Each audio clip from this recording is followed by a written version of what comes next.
Thank you for joining us, everybody. My name is Jeffrey Berry. I am CEO of Tennessee Environmental Council. We were founded in 1970. Our mission is to engage individuals and communities in the improvement of Tennessee's environment and our public health.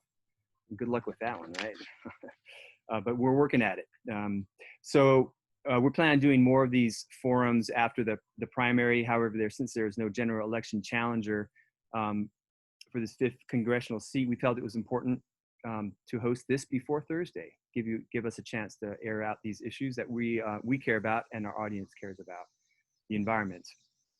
Unfortunately, Ms. Haynes had a last-minute scheduling conflict, so she's not able to be on live with us. However, she did provide answers to the questions we're addressing tonight. And we will be reading her answers. And so I want to go ahead and invite our co-host, or thank our co-hosts, the fellow nonprofit Climate Nashville, doing good work to advance climate protection in Middle Tennessee, as well as the community activist group and the podcast host, Zero Waste Trash Talk. And so our hosts tonight are Jimmy Welch III, a Tennessee Environmental Council board member. Go ahead and introduce yourself, Jimmy. Hey guys, Jimmy Welch here with Tennessee Environmental Council board member. Hello everybody, I'm Emma Rushton and I'm with Climate Nashville, and I'm also with Nashville's March for Science and Climate, and I'm a biologist at Vanderbilt University. Hi, I'm Michael Britt, and I am producer and co-host of Zero Waste Trash Talk, a sustainability podcast based here in Nashville. And our candidates, Representative Jim Cooper. Thank you for your service, Congressman Cooper. You're kind, thank you. Glad to be here. And you can go ahead and introduce yourself, and then we'll pass it on. Okay, my name is Jim Cooper. I was born in Nashville. Been in Congress representing Nashville for about 17 years. I have a nearly perfect environmental record. Was just endorsed by the Sierra Club. Have a 100% rating with Defenders of Wildlife. Have a 93% rating with League of Conservation Voters. I've opposed every single initiative that Trump has undertaken to undermine our environmental regulations. And according to the New York Times, he's tried that about 100 different times. I've opposed each one of those. I'm a co-sponsor of the Green New Deal. You know, I'm a climate activist. I participated in the Science March with Emma Rushton and many others who were marching for science. And our society, our health would be a lot better off if we just listened to our scientists and our doctors. But sadly, there are too many politicians who don't want to do that. Thank you, Congressman Cooper. And Joshua Rawlings, candidate Rawlings. Hi there. Thank you so much for having me on. It's good to see you again, Jeffrey, and the rest of the panelists. Well, I'm just going to quickly explain an argument for carbon tax while I have this opportunity. Well, when the city uses eminent domain to install a sidewalk on your property, they pay you for the property consumed. And the principle is simple. The neighborhood at large will benefit from a walking path. The project requires a portion of your property, and the city pays you for the space consumed. Most believe this argument to be sound, but when you apply the same logic to carbon emissions, we find that the roles are reversed. Corporate polluters like ExxonMobil can extract resources, refine them, and sell them with a massive negative impact on our shared domain, i.e. our planet, without paying an additional cost related to the degradation of our air and water. Well, we know how good corporations are at avoiding taxes, so let's create a charge that we want them to avoid. And this is where carbon tax comes in. It's a win. They can dodge taxes by reducing their emissions, which slows the roll of climate change and assures our community that the social cost that we bear by way of dirty air is being paid. And of course, there's no getting to carbon neutral by 2040 without an aggressive policy mix that incentivizes radical changes to the way that we do business. We must unlock the power of American innovation with massive incentives to create alternatives to virtually every major sector, from transport to telephones. And from day one, last November, when we launched our campaign at Permaculture Action Day, we have brought people over to a pragmatic and aggressive way of thinking about the impacts and solutions for climate change. And I look forward to taking your questions. Thank you, candidate Rawlings. It's good to see you again as well. You too. I'm going to go ahead and read the introduction we received from Ms. Keita Haynes. And Keita was born and raised in Franklin, Tennessee, has lived in Nashville since 2006 after her release from federal prison, where she served almost 4 years as a 00017-011 for a crime she did not commit. Once back in Nashville, she took the LSAT, and put herself through law school at Nashville School of Law. Once she obtained her license to practice law, she spent over 6.5 years as an assistant public defender, representing people who could not afford an attorney. Currently, she is the senior legal advisor for Free Hearts, a nonprofit led by formerly incarcerated women. So thank you to our candidates, to our congressmen, and I'm going to go ahead and hand this over to our board member, TEC's board member, Jimmy Welch. Thank you, Jeff. Thanks again, guys, for joining us here today. So here's how this will work. Each candidate will get a turn to answer each question. Candidates will receive a maximum of 2 minutes per question to answer.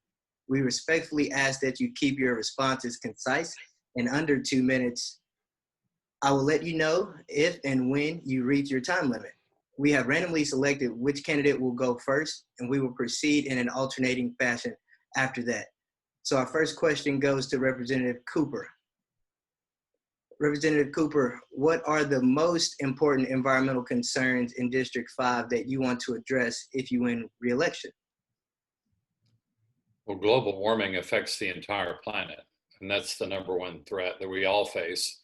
Just because it's so large doesn't make it any less urgent.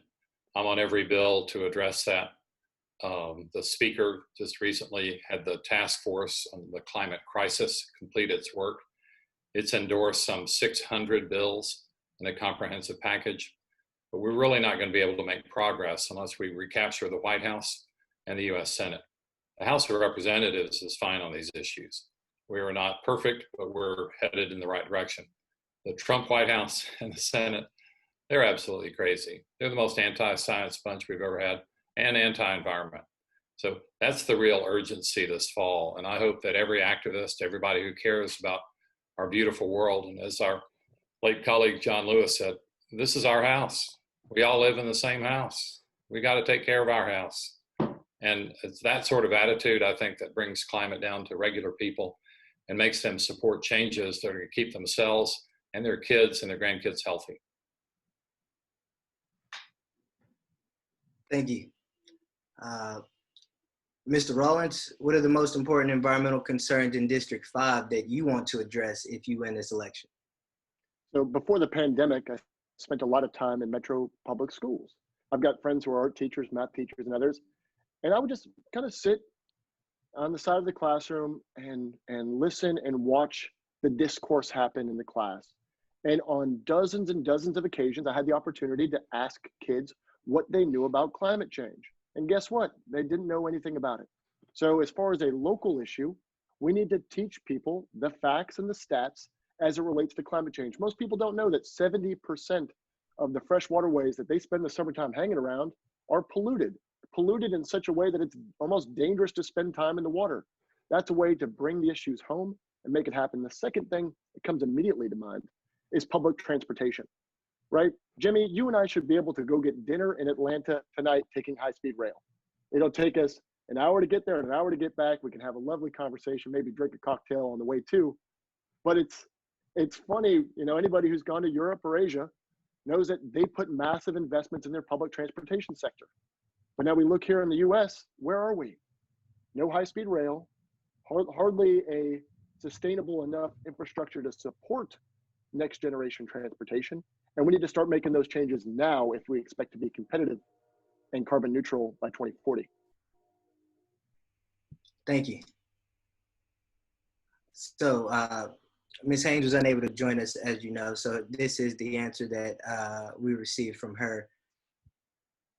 The #1 environmental concern facing all of us in every district and country is climate change. Left unchecked, runaway climate change will create a catastrophe unlike anything we faced in human history. Extreme weather events like the tornadoes that devastated our community this spring are a warning sign of what's to come without major action.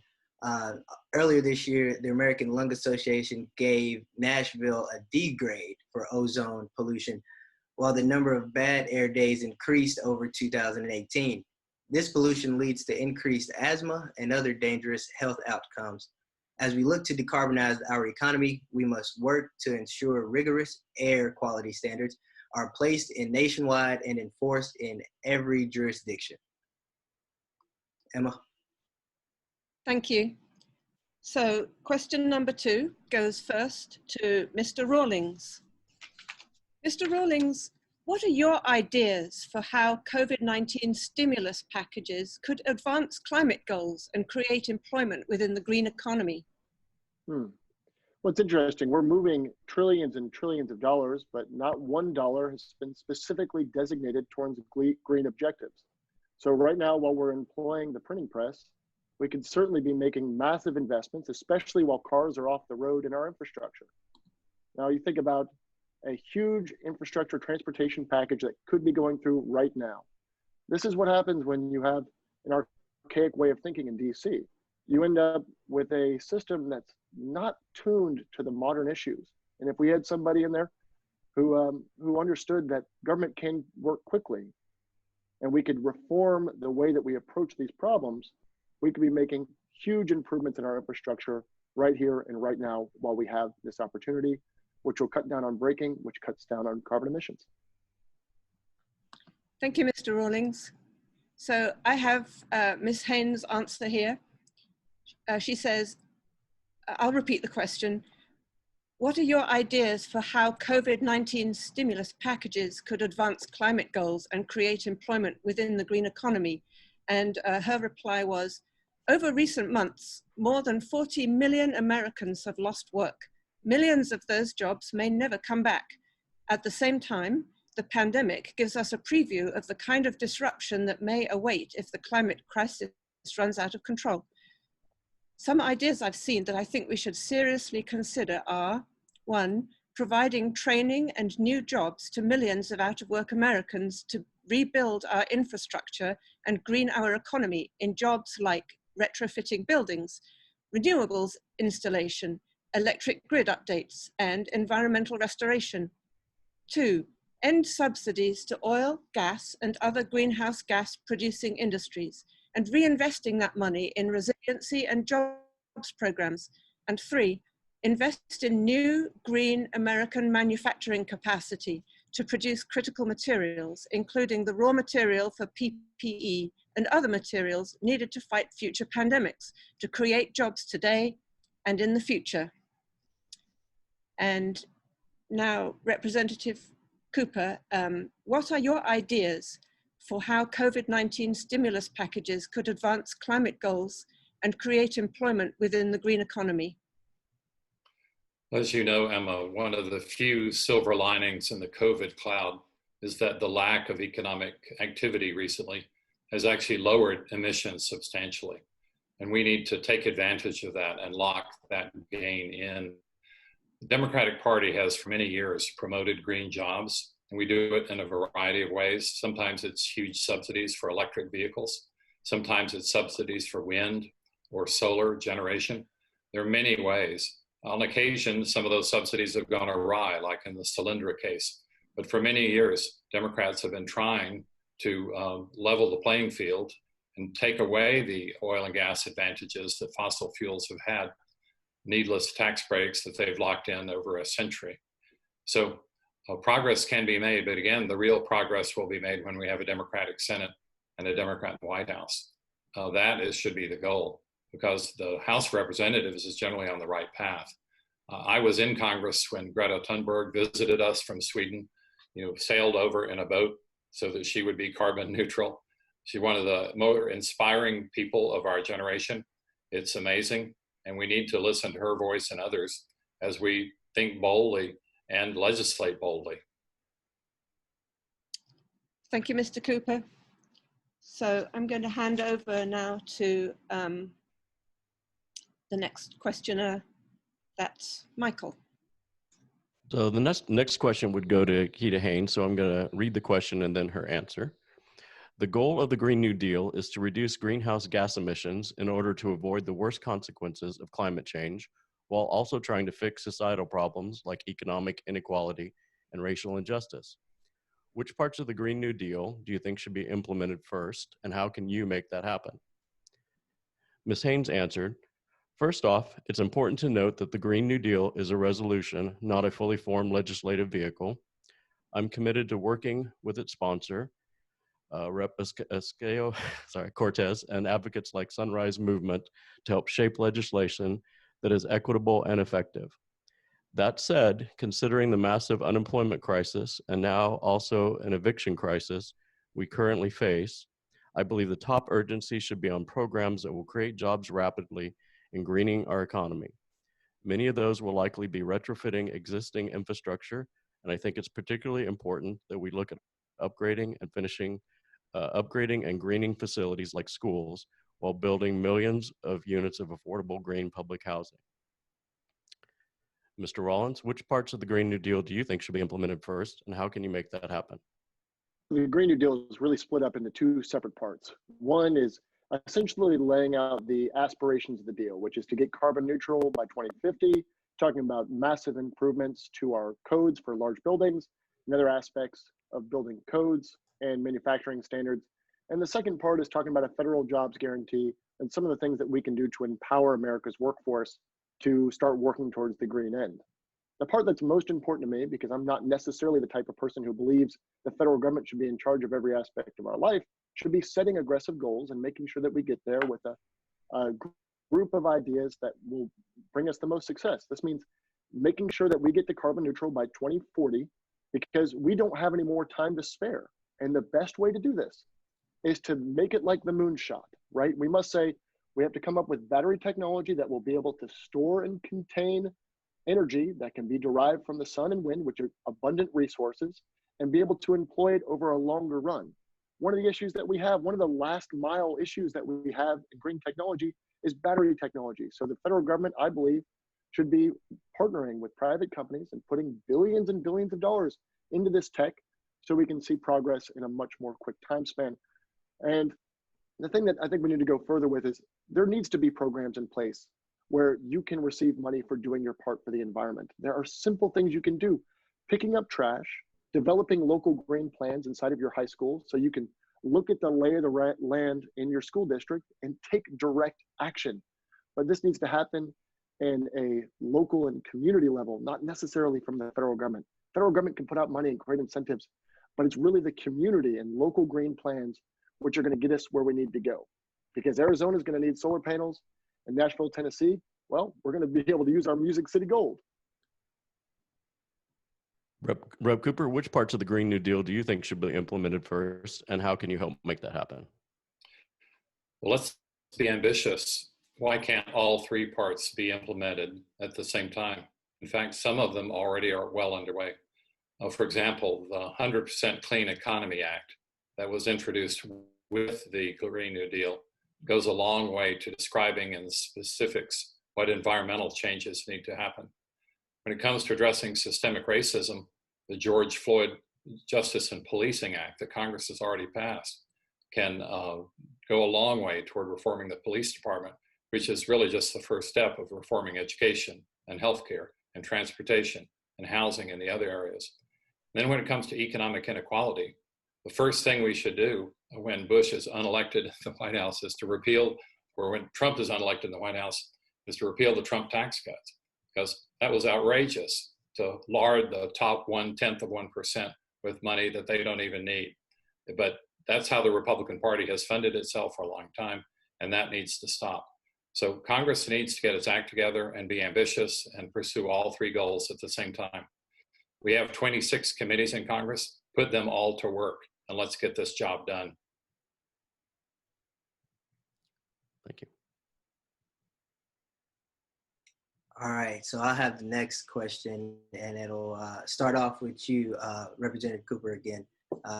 The Break Free from Plastic Act that has been introduced in Congress and addresses the major issues we face around litter and plastic pollution here in Tennessee.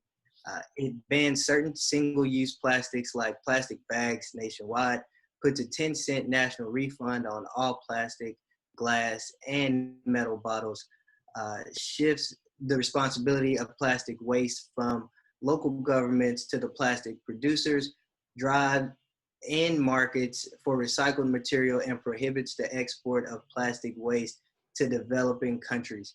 What is your position on this bill, Representative Cooper? Well, I'm not sure I know the exact bill you're talking about, but I am a co-sponsor of HR 7228, which is the Plastic Waste Reduction and Recycling Act.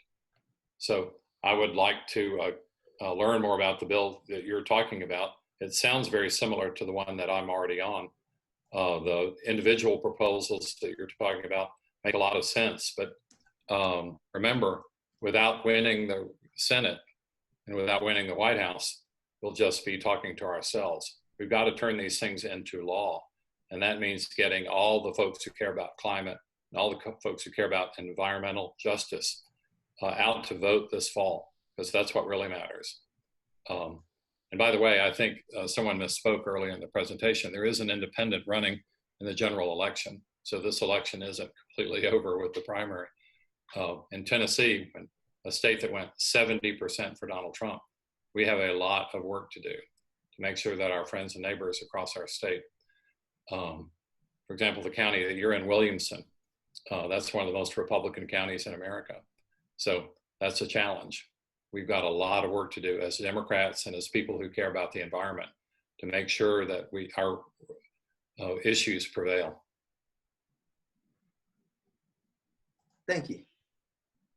Here is, I'll do Ms. Keita Haynes next. I fully support the goals of this bill and believe the sponsors work to create legislation with equity in mind. I would want to thoroughly review the language to ensure there are not unintended consequences for vulnerable communities before signing on. But the shift from individual responsibility to corporate accountability reflects the kind of systematic change we need to put in every piece of legislation across all issues. So that was her response to that same Break Free from Plastic Act. Mr. Rollins, what is your position on the Break Free from Plastic Act? Well, to be honest, I would probably bring on someone like Mr. Britt to have a deep conversation about that particular piece of legislation. But I think one thing that we know is we need to consolidate the plastics that we use. Right now, if you look at the bottom of any plastic cup, you'll find that there's a series of numbers and symbols. Each one of those numbers and symbols require a different workflow for recycling. So setting out a program where things like compostable plasticware is using the exact same formulation so it can be consistently recycled across the supply chain. So consolidation is going to make a lot of sense, and identifying which have the smallest impact and incentivizing the use of the lower impact plastics is going to make a lot of sense. Of course, I'm a huge proponent of a carbon tax, which is a cost to the social cost of carbon that we all pay every single day. When we walk outside and breathe the air, we're breathing in the fumes from ExxonMobil, but they're not paying a cent. And I think it's also important to reassert the fact that I'm the only candidate running who does not take PAC money, because I believe it doesn't really matter where you stand on these issues so long as the corporations can steer the legislation. We have a huge issue. So the existential threat along with climate change is also multinational, multi-billion-dollar corporations buying politicians and being the exclusive arbiters of new policy. Thank you, Mr. Rollins. Thank you. So, Mr. Rawlings, you're first up on question 5. What do you feel are the most promising solutions to the climate crisis? I like a triple bottom line financing model. This means publicly traded companies that are currently only valued by their assumed quarter over quarter, year over year growth also have their societal environmental impact ruled into their valuations. It's a simple model that you extend to the end line sheet when you're doing your finances, and you look at the investments into the local community and the investments, not in things like carbon offsets, but real life solutions. Carbon offsets are okay. They're okay, but real solutions, planting trees, convincing local restaurants to employ compostable hardware, things that you can really measure and manage and are real. So one is triple bottom line financing. I think it's a very important piece to the overall carbon emissions puzzle. And carbon tax. You look at Canada, I believe they're somewhere at $25 a ton. You look at European Union, they're at $17, but the UK, which is doing pretty good right now, I believe they're up, and you correct me if I'm wrong, Ms. Emma, are they up at $70 a ton? And they're actually seeing impact. They saw the coal industry disappear within a year. So I'm the type of person who believes, and you can go through all the carbon calculators, that we need to set a $60 per ton carbon rate with a 3% growth year over year to allow acclimation in our business community, so we can actually see a massive reduction in what I believe is 4.5 gigatons of carbon emissions every year. Thank you, Mr. Rawlings. Now I'm going to read Ms. Haynes' answer. The question was, what do you feel are the most promising solutions to the climate crisis?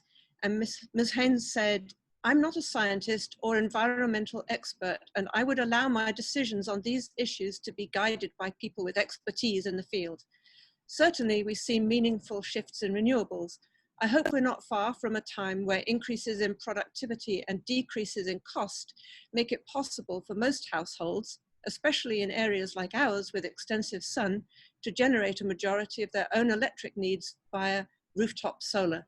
That would benefit our environment and give families who often struggle financially one less bill to worry about. And now, Representative Cooper, what do you feel are the most promising solutions to the climate crisis? Well, I think we're going to have to end up with some sort of carbon tax. But remember, in a democracy, to get the people to accept a tax like that, which unfortunately would be very regressive, it would hurt poor people the most. In other words, how do you make it up to those folks so that they're not unduly hurt by this change that the planet needs? You first have to persuade them that change is necessary. Bill Clinton specialized when he was president in trying to make change your friend. I wish our own Al Gore had been able to do that. Otherwise, he would have been president in the year 2000, and we wouldn't have had George W. Bush, and we would have had a much more forward-looking climate agenda. But because he was unable to sell his ideas 20 years ago, we lost almost a generation of progress there. I found that when you're explaining things like sea level rise, and almost 80% of Americans live within 100 or so miles of the coast, it's amazing the impact that has. And inland with a city like Nashville, the 2010 flood is still strong in people's memories. These extreme weather events are really making a difference in helping people understand, because otherwise climate change is a little bit hard, a little bit abstract for people to grasp. But there's going to be climate migration as a result of climate change, and whole peoples will have to move as agriculture falls apart, as livestock no longer works, as their habit of life disappears. So I've found that water level rising is the easiest way to get it in people's heads that, hey, we really need to make a change, because people can see the devastation here in Nashville from 2010, and that makes a real difference to them. We nearly lost all of Metro Center here in Nashville. If the levee hadn't been rebuilt a year or two in advance, it would have been overtopped, and we would have lost several $1 billion worth of buildings in Metro Center. That gives people an idea of how close we are to the brink. And that, in my opinion, helps them be much more likely to accept something like a carbon tax. Thank you, Representative Cooper. Now over to Michael Britt for the next question. So the next question is for Ms. Haynes, and I'll start by reading the question and her answer. What is your position on bailing out the plastics and fossil fuel industries using pandemic economic relief funds? She says it's a hard no. Pandemic relief should go to helping everyday people and investing in building an economy of the future, not propping up polluters and bad corporate actors. Mr. Rawlings, what's your position on bailing out the plastics and fossil fuel industries using pandemic economic relief funds? Well, you have to look at the reality of the situation here. The last thing that these companies need after record growth is extra money from the federal government. If they don't have enough cash to survive, I don't believe in the too big to fail model. It's exactly how we treated the banks in 2008. And yes, you know, there it is a double-edged sword. Let's be real about this. But there's the too big to fail theory, especially when it comes to massive polluters, just doesn't work for me. I don't play that game. That's not something I'm interested in. We need to invest in real human beings right now. And of course, it's tragic to know that this is the first week where people will not be getting the additional $600 per week in their unemployment check. And we could see a free fall in our economy. I've got too many friends who are going to be kicked out of their home. We're going to miss their mortgage. We're going to miss their car payment because Congress has failed to put basic protections in place for these people. Because one thing that we need to understand, especially when we look at the different pieces of legislation that have been passed, for folks who aren't on publicly insured mortgages, who don't have publicly insured student debt, they missed out on all of those goodies. It wasn't a broad enough base, and a lot of folks are in a really bad position right now. We put $6 trillion of quantitative easing in to buy banking products and prop up the banks, just like we did in 2008. You know, my father lost his house in 2008 with the economic recession, and the bank got it, right? The bank got it. We ended up high and dry and in a situation where we had nothing going on. We're risking the exact same approach again. Although I got to say, I do give respect to folks like Representative Cooper and the folks in Congress for having passed the CARES Act, for having introduced the HEROES Act. I do have respect for that. I'm not the type of person who can't count wins. But we need to have a broader perspective about what's really going on with folks who don't neatly fit the committee definition of who needs help. Thank you. Representative Cooper, what is your position on bailing out the plastics and fossil fuel industries using pandemic economic relief funds? Very, very simple answer. Don't bail them out. They're polluters. There are too many good people out there who don't pollute at all, who haven't gotten near the relief that they need. Look at our music industry here in Nashville. There's a bill before Congress right now to save our venues, because talk about somebody starving to death. There's not going to be a crowd at a place like the Exit Inn for sadly a long time till we can find a vaccine. Those folks need help. Where are they in the big scheme of things? There are tons of charities who've been hammered by this. Where is their help? Because unless you're a certain type of charity, you weren't eligible for assistance. There are tons of worthy, deserving, hardworking, God-fearing Americans who didn't get a nickel out of these bills. And we're going to be, somebody's talking about bailing out polluters first. Let them hang. You know, so many people who think they like business, they really want to socialize the risk and privatize their greed. We've got to change that pattern. They want the government to pick up all the tab when they're hurting, but they want all the money when times are good. That model is wrong. We need a much more equitable and fair sharing model for our businesses going forward. Thank you. Jimmy? Thank you for that, Representative Cooper. This next one is for you as well. So Jeffrey Lyash, the CEO of Tennessee Valley Authority, is also the vice chairman of the Nuclear Energy Institute, the policy organization that promotes the use and growth of nuclear energy. This conflict of interest may partly explain TVA's resistance to deploying more renewable energy and energy efficiency, and its seemingly allegiance with nuclear power. Would you support stronger conflict of interest prohibitions on TVA leadership? And what is your position on bringing TVA under the jurisdiction of a regulatory board? Well, forgive me, but I think you missed the point on this TVA question. The point is that Trump is crazy. He just decided to fire not only Lyash, but another TVA director. One of these, or maybe both, were people that Trump picked. Trump has fired virtually everyone in his administration at some point or another. He is probably the worst boss in history.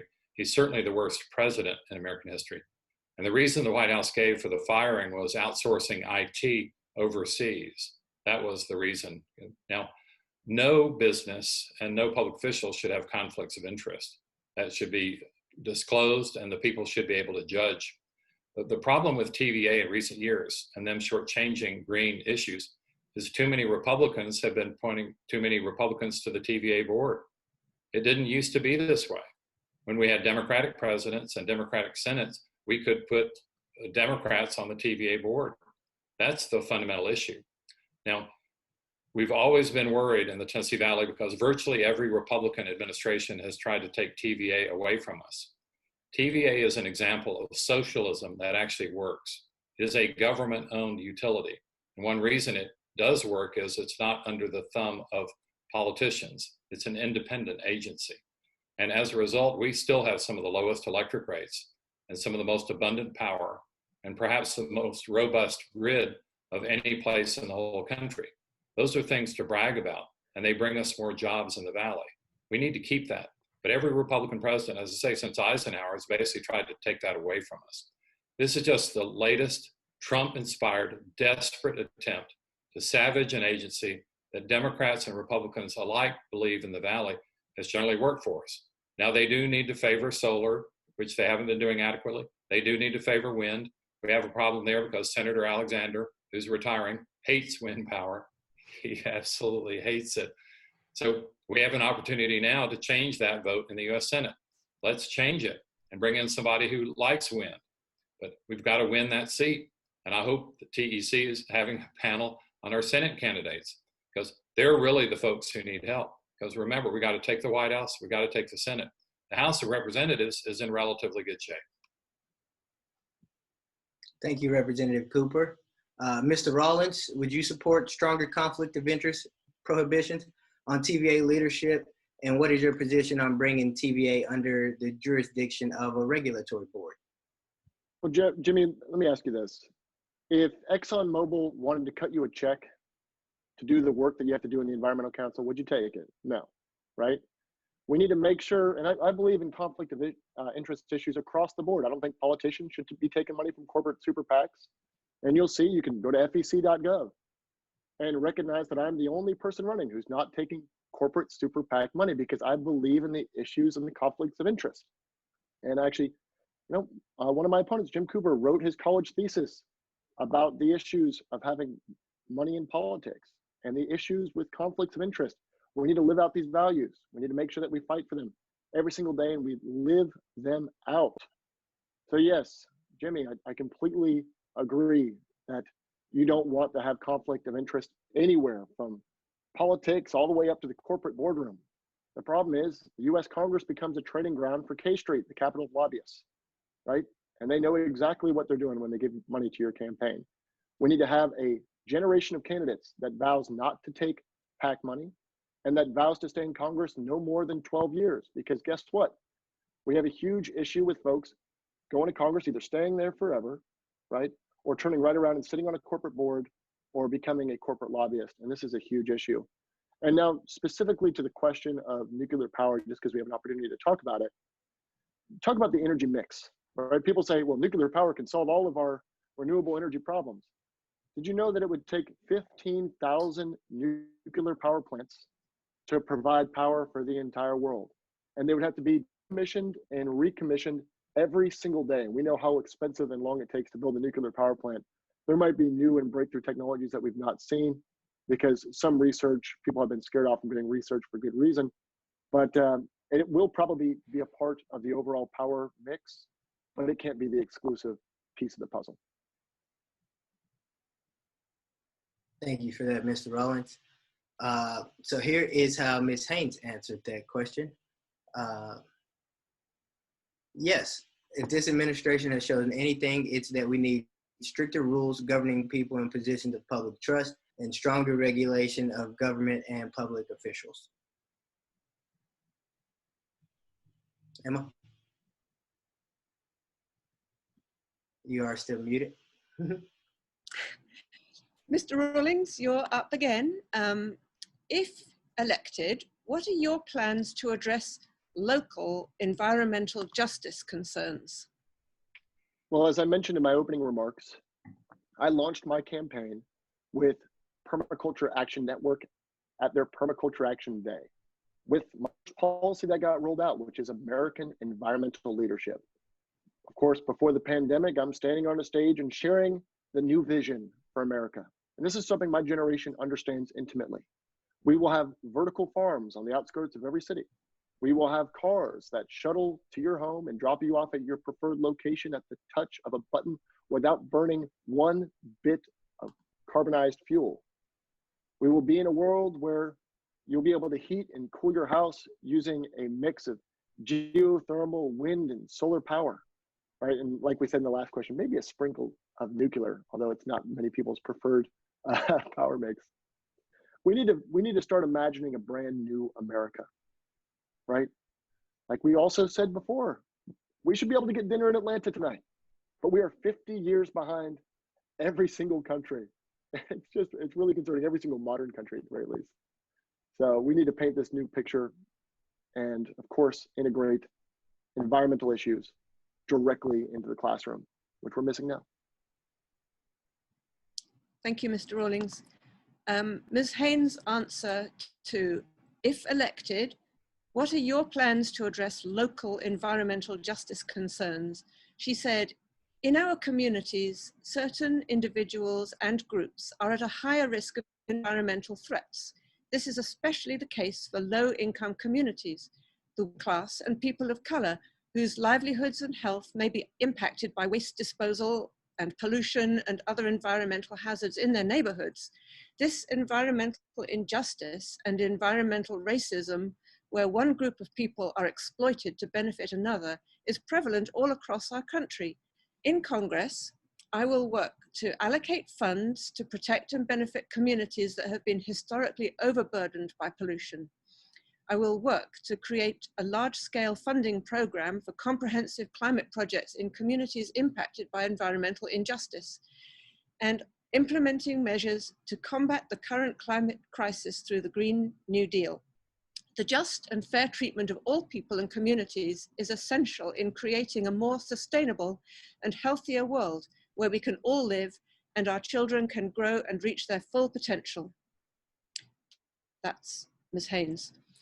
So, Representative Cooper, if re-elected, what are your plans to address local environmental justice concerns?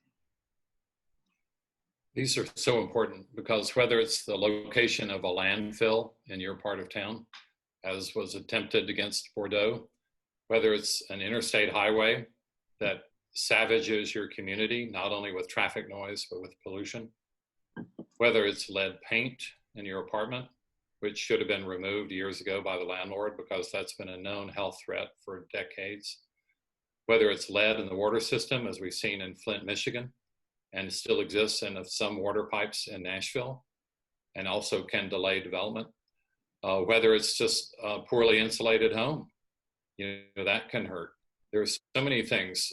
Sometimes it's bad building materials. There was a case of Chinese drywall or formaldehyde in trailers. Those fumes can hurt people. All of those things need to be stopped because we're all God's children. Without universal health care, without a right to get health treatment that's eminently affordable for everyone, we don't have any chance at all at the American dream. So these are things that can be solved. The federal government has recently turned over $2 billion worth of property to local management, for MDHA, so that they can build mixed units, much cleaner materials, much better than the old units. That's an amazing gift that the federal government gave a few years ago. And the local authorities are trying to put that to work using new principles and new visions. There are ways to do this, and Nashville should make its reputation not only as a music city, not only as an Athens of the South, but ideally a real healthcare capital, not just with rich healthcare companies, but with healthier people. That would be a true goal to be followed. Thank you, Mr. Cooper. Over to Michael for the next question. Yeah, our final question then goes to Rep. Cooper first. Recently, the House used budget amendments to block drilling in the Arctic and Trump's environmental rollbacks. There's currently an amendment that would block the Army Corps of Engineers from repairing or working on about 8,000 pipeline projects each year. Why or why not do you support using tools like this to fight climate issues? Well, I think that as long as parts of our country are dependent on fossil fuels, and New England is an example because what's their substitute? They have very short days in the winter. Solar isn't going to carry them through. They've been dependent actually on Venezuelan oil in large part.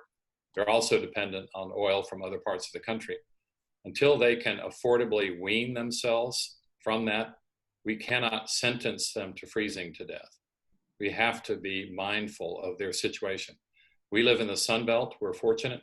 It gets cold some in the winter here, but not nearly as bad as it does in some of those northern states. So in the meantime, how is the oil going to get there? Is it going to arrive by truck, which is incredibly dangerous? Is it going to arrive by train? We saw the train wreck in Canada. Or is it going to arrive by pipeline? It's not popular to say this, but Tennessee actually already has more pipelines underneath it than perhaps any other state. In general, these have been safely run. Now we need to make sure that they are always safely run. I have personally fought against new pumping stations as they try to upgrade the capacity and increase the pressure, because that increases the danger.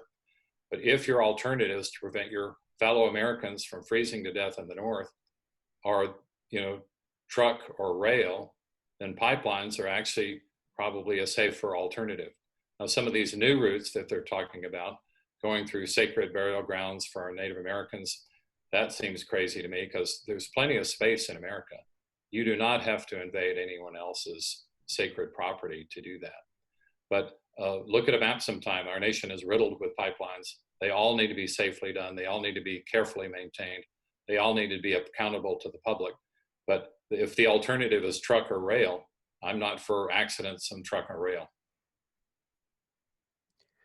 So the question about whether you use budget amendments to block climate issues generally, is that something you support? So I take it from your explanation that you're not supporting the Army Corps of Engineers blocking in the amendment. As many people know, the Army Corps is one of my least favorite federal agencies, but there are fair ways to fight legislatively. And this is a desperate alternative that we sometimes use in emergencies when we do not have control of the Senate or the White House. But the better way to do it in a democracy is have democratic control of those other bodies, and then you can do it in a legitimate way. The Army Corps is not bad, it's just they're heavily bureaucratic, and it sometimes takes them decades to respond. And they love building big capital intensive projects. They generally are not very friendly towards solar or wind or things like that, but they love hydroelectric dams. That's kind of their sweet spot. And we've got a lot of those, and free flowing streams in general are better. We do need flood control, but it's been a hidebound agency for a long time that needs a lot of reform. All right, thank you. Mr. Rawlings, why or why not do you support using tools like budget amendments to fight climate issues? You don't necessarily want to starve an organization as the way to stop them from being able to pursue efforts that have already been legislatively enacted. So if the question here is ripping out the base of funding to keep a project from going forward that was democratically approved, yeah, I can see that as problematic. At the same time, the US House gets replaced every 2 years. So it's going to be a competition of who's got the best plan when they get reelected, or if they are newly elected, to push things forward for that next 2 years.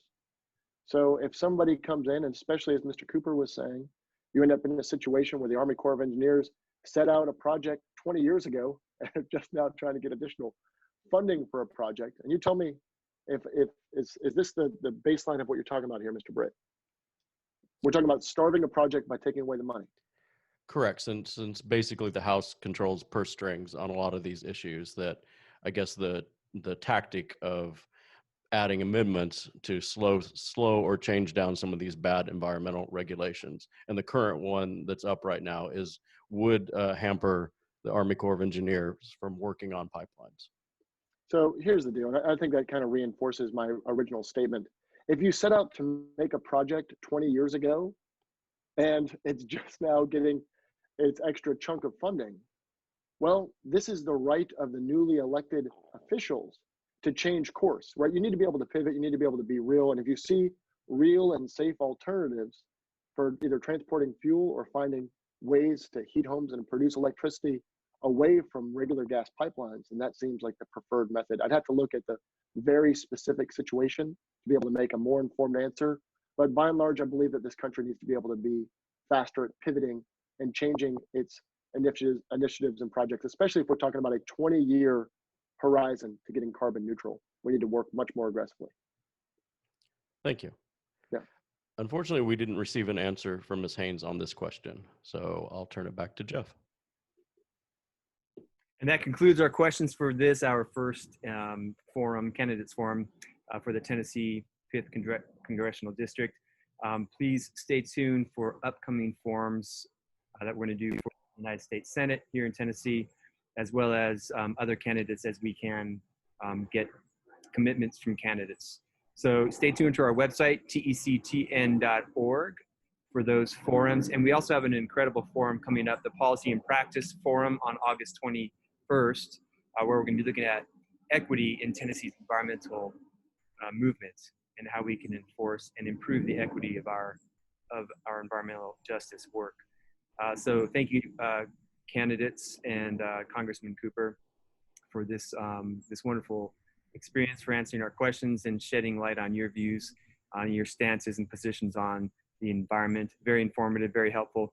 Thank you to our audience. Thank you for our hosts as well, Climate Nashville and Zero Waste Trash Talk, Emma and Michael. And good night, everyone. And get out and vote on Thursday if you haven't already.